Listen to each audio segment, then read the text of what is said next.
Bien sûr, mais son patronyme, c'est-à-dire son deuxième prénom en quelque sorte, le patronyme en russe est formé à partir du prénom du père, on prend le prénom du père et on va ajouter un suffixe, était Vladimirovna. C'était aussi une indication sur la véritable identité du père.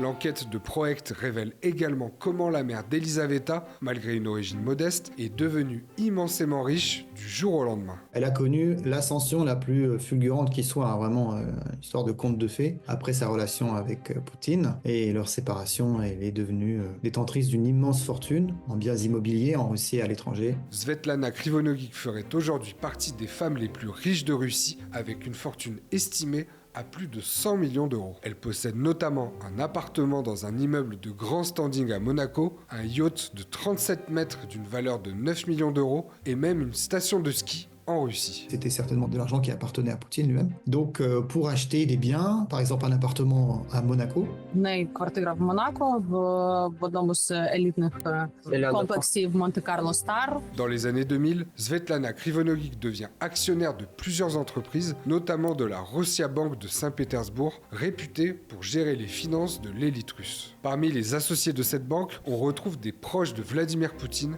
comme Sergei Roldugin, violoncelliste, un ami de longue date du président et parrain de sa fille Maria. nous avons affaire aussi à un système extrêmement corrompu, si vous voulez. Tout fonctionne sur le mode de la corruption. Il faut parvenir à dissimuler l'origine des biens si on veut les placer à l'étranger, que ce soit dans des pays qui pratiquent ou pas le secret bancaire. En 2021, le scandale des Pandora Papers révèle au grand jour les pratiques d'évasion et de fraude fiscale à très grande échelle. Parmi les 11,9 millions de documents fuités apparaissent plusieurs proches de Vladimir Poutine, notamment Svetlana Krivonogic. Des accusations réfutées par le porte-parole du Kremlin, Dmitri